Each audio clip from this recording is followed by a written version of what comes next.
அக்னி பத்த வச்சா வாழை மரமே எரியும். உண்மை. ஆமண்ணே. பச்சை வாழை மரமும் எரியும்.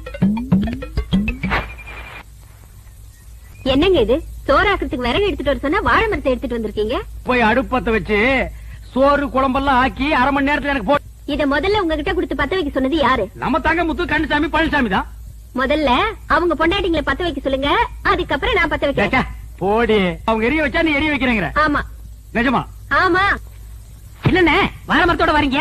உன் சம்சாரத்தை அடுப்பு பத்த வச்சு காப்பிய போட்டு கொண்டு வந்து குடுக்க சொல்லு, நான் குடிச்சிட்டு போறேன். விளையாடுறீங்களா? நானே என் சம்சாரத்தோட மேலோட்டமா குடும்பம் நடத்துறேன். அவளை பத்த வைக்க சொல்லி என் குடும்பத்துல விரிசலை உண்டாக்கிறாதீங்க. அண்ணே, நானே குத்து மதிப்பா குடும்பம் நடத்திட்டு இருக்கேன். குடும்பத்துல குழப்பத்தை உண்டாக்கிறாங்க. எல்லாம் கூப்பிட்டா வரமாட்டா. எது வரமாட்டாளா? நீ புருஷன் தானே? ஏதோ ஒப்புக்கு புருஷன். எது ஒப்புக்கா? ஒருத்த மேலோட்டம், இன்னொருத்த குத்து மதிப்பு, இவன் ஒப்புக்கு. அப்ப இதுக்கு வேலையே இல்ல. அத்தை, நீ வந்து பத்த வைத்த. பத்த வைப்பா. அட போங்க. போடா. கண்ணியம்மாக்கா, நீங்க வந்து பத்த வைங்க. முடியாது.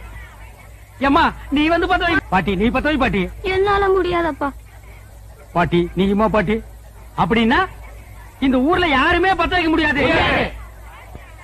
ஊரே அப்படின்னா நீ அப்படியே இருந்துட்டு போடி. பழமொழிக்கு சொன்னாங்க வாழை மட்டும் 10 மணி. அத நெசமணி தான் நம்பிட்டு ஊர்ல உள்ள பொம்பளைகளை பத்தவை பத்தவைன்னு எப்படியே பத்த வைக்க. Download ShareChat.